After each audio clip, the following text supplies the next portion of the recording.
Welcome back guys to another Clash Royale video. Today we're going to be taking another look at the balloon card. It's received a buff since I last did a video on it, so I want to take another look at it.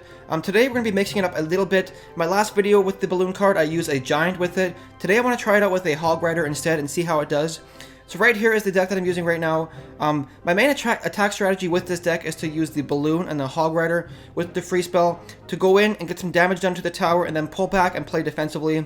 Because you have to consider with the balloon and the free spell, that's 9 elixir altogether and you're not getting any damage done to the defending troops.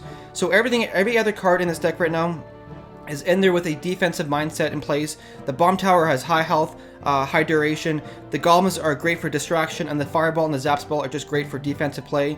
So this is the deck that I'm using right now. Let's go ahead and start opening up some of these chests here, and then we're going to go into some replays here. So as always, starting with these free chests, getting some gold and some gems. Giant is pretty good, and some minions. We've got a crown chest here.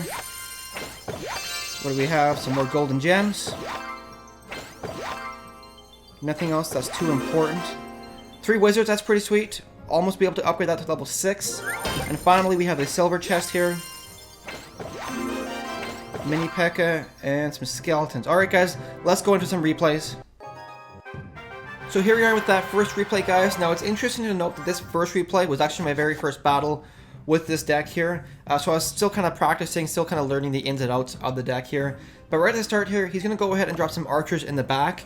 And I'm going to counter with a Valkyrie placed way in the back behind my tower. And hopefully, because she's pretty slow walking, she'll meet the archers in my area there. But what I didn't expect here, he drops that golem way up front in front of those archers. So I'm going to counter by dropping a balloon card on the right hand side because he's pretty invested on the left hand side here. But watch this, guys. Watch this initial exchange here. It actually really sucks for me. My balloon is able to get in there and get some damage done to that tower. But watch how much damage he does to my tower here. Unfortunately, I wasn't able to take care of that mini P.E.K.K.A. I dropped some stuff to try and defend it, but it just took him out before they even spawned. So he was able to take care of that tower within the first minute of the game. Now watch this, guys. That was an example of why the Valkyrie is good but not good. She was able to go in there, take care of those archers and the spear goblins, but the problem is she left and she pieced out. She was like, I'm not having anything to do with that golem. And after this replay, I replaced her with the bomb tower because I'm trying to play defensively, and she just kind of leaves after she does her job, whereas the bomb tower sticks around. And so right here, he's going to go ahead with the golem. Now I have an opportunity here to go on with the hog rider. I'm going to wait half a second, see if he drops a troop. He drops that mini P.E.K.K.A. So now I drop that free spell, and my hog rider is able to take care of that tower here. Now he's got a pretty strong push coming here. I'm going to drop some skeletons here to distract that mini P.E.K.K.A. because fortunately the mini P.E.K.K.A. is faster than the golem and runs ahead of him. So right here, I'm able to distract that mini P.E.K.K.A., take him out. I use my Valkyrie in the back here. Now watch this, guys. She takes care of those archers, but once again she pieces out. She does not like the golem card. She just doesn't want anything to do with it. She's going to go head back to that king tower there. And so that was another reason why I threw in the bomb tower instead of the Valkyrie here. So right here, my right tower is down to 1300 health. And throughout this whole battle, guys, I've been paying attention to what kind of cards he has, and I haven't seen him place any defensive towers here. So I'm going to play a bit risky here, drop my hog rider right in his zone, drop the free spell. So now that his towers are distracted and frozen, I'm going to go in with the balloon card as well. Both of the towers are targeting my hog rider. He drops a Valkyrie a little bit too late, and right now his archer tower starts targeting my balloon, but my balloon is close enough to get in one more hit. And the balloon, guys, is super strong. One attack does like 600, 700 damage. So within one hit, that balloon card is able to take care of that tower. I've now got a 2 crown to 1 crown lead, but watch this defense here, guys. Watch how close this game came to losing. I'm trying desperately here to defend. There's 20 seconds left. My tower has 600 health right here. He's got a ton of troops at my tower, and he just keeps cycling through my troops faster than I can defend here. My tower is now down to 275 health. 10 seconds left. At this point, he's going to try one more time to get a troop into my tower, but fortunately for me, the mini P.E.K.K.A. is just too slow to reach it. I distract it with the Valkyrie, and that gives me a 2-1 crown victory. Let's go ahead to the next replay, guys.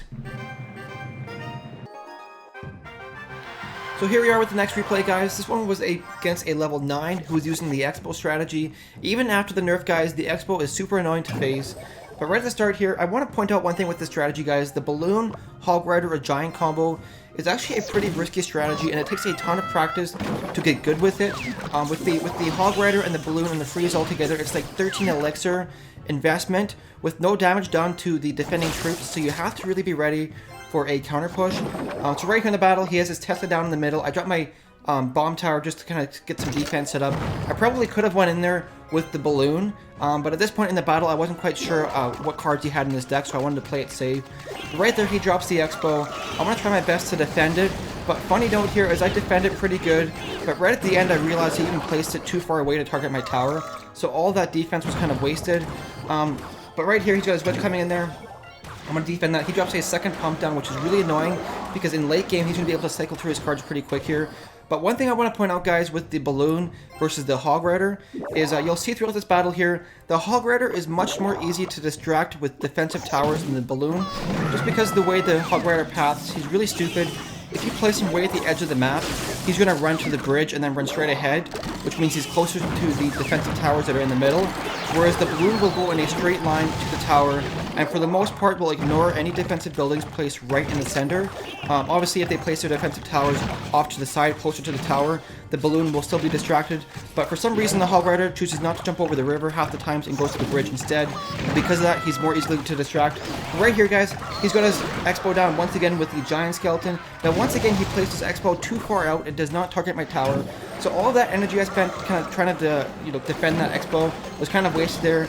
But right here, I dropped my bomb tower to take care of those skeletons, because they will do a ton of damage to your tower if they are left unchecked. But right here, we're just playing it slow. I have a better idea now as to what kind of cards he has in his deck here. So I'm gonna start playing a little bit more aggressively right here. He drops his Tesla down, but like I said, guys, the bomb tower will ignore that Tesla if it's placed right in the center there. So I'm going to go in with the bomb tower, or with the balloon here. Now, if he drops a ton of troops down, I'm able to freeze all of that stuff here. Now, watch this, guys. My balloon is able to go in there and get 2 hits off on that tower. In those 2 hits, the tower is down to 440 health now. Now, he places one more Expo. This time, he places it close enough to hit my tower. So I'm going to try and frantically defend here. He's got a Giant Skeleton coming in here. He's got a second Giant Skeleton down. Things are really not looking good for me at this point. His Expo is locked onto my tower. I use the Zap here, guys. The one cool thing about the Zap spell is it will actually cause the Expo to retarget. So my Hog Rider was able to go in there, distract all of those Giant Skeletons, pull them back to the bridge, go in and take care of the Expo, because the Zap spell retargeted the Expo to the Hog Rider. Right now, he's got a ton of troops coming into my base. I drop a fireball to take care of all that. Even though the bomb tower was down, he doesn't hit fast enough to take care of all that troops there.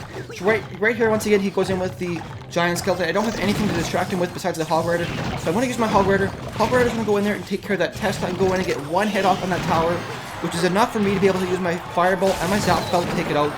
So that's what I'm going to do here. Watch this, guys. My tower's down to 400 health. But I'm able to use the Fireball for the win there for a 1 crown victory against a level 9 using the Expo strategy. Let's go ahead to the last replay here, guys. So here we are with the final replay, guys. Now, one thing I want to ask you guys is whenever I do these balloon strategies, I usually play them pretty defensively and go in with the balloon, get some damage done, and then pull out and play defensively. But there's also ways to play with the balloon card in an aggressive fashion. So let me know in the comments below if you want to see me try out the balloon card with an aggressive style deck. Maybe I'll replace the Hog Rider and the bomber card, or the bomb tower, with some different troops and try and do a push strategy with the balloon card. So let me know in the comments below if you want to see that kind of strategy.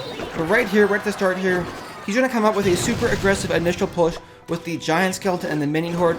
I'm going to do a pretty good job defending that with the Fireball and my Goblins. And right now I have a pretty strong Elixir advantage. I'm going to try and use that to go in with the Hog Rider and get a couple of hits off against his tower. Now, one thing I keep saying whenever I use the Hog Rider and the Freeze combo is you don't do any damage to the defending troop. So he's got that Prince card, and for the whole duration that I was in there with the Hog Rider and the Freeze spell, he was building up more Elixir to build on that Prince to do a strong push. So right here, I'm going to just defend with the Goblins to distract that Prince, use my Bomb Tower to take out that Prince. And overall right now, we're sitting pretty even. I've got some damage done to his tower. We're about even on Elixir. And so we're just going to wait for a couple of seconds. I usually don't like playing cards until I'm at like 8, 9, or 10 Elixir. It's just kind of too risky some points. Unless you know that your opponent has 0 Elixir. But right here, he's at 10. I don't know why he's going to wait a couple of seconds here. Maybe he's just waiting for what I'm going to do. But watch this, guys. This was a huge mistake. I played super aggressively before I was certain what kind of cards he had. So I dropped that Hog Rider and the Balloon. They're able to get in there and get a couple of hits off on that tower and do some decent damage. But I spent way too much Elixir on that push. And he was able to come back with a pretty strong counter push. Now his Prince here, I dropped those Goblins in the back to defend here. He zaps them to kill him. And his Prince is able to get 2 hits off on my tower. And in those 2 hits, my tower is down to 1400 health. Now one thing you guys should consider is if you're trying to defend a Prince push, maybe drop the goblins closer to the tower, because if the prince is able to take out the goblins, if he's right next to the tower, he won't get a charge attack off. But right here, I was pretty certain he was not able to defend that Hog Rider, because I know he doesn't have any defensive towers in his deck at this point. So I go in with the Hog Rider, drop a free spell, and I'm able to take care of that tower. But watch this, guys. This is what I mean by the counter pushes with the Hog Freeze combo. He's got goblins, a prince, and a Hog Rider, as well as a giant skeleton coming in here. Now I'm going to have to try my best to defend this. It gets pretty close at the end here. He has a giant skeleton damaging that bomber. He's got a spear goblins and archers there. I dropped my goblins when they back to the bridge to pull that giant skeleton back to the bridge here. So I'm able to take it out before he reaches my tower. But now he's got a second giant skeleton as well as a Hog Rider behind it. So right now I've got 10 seconds left in the battle. I'm desperately trying to keep those 2 units away from my tower. 8 seconds left here. My archer tower is shooting that giant skeleton. They're all frozen, but with 3 seconds left, that giant skeleton is actually able to block that Hog Rider long enough for me to get the 1 crown victory. Super close battle, guys. Anyways, guys, that's going to do it for this video. If you enjoyed it, make sure to hit the like button. And if you want to see some more Clash Royale stuff, make sure to subscribe. I'll be putting out new videos every single day. Anyways, guys, thank you so much for watching. We'll see you in the next video.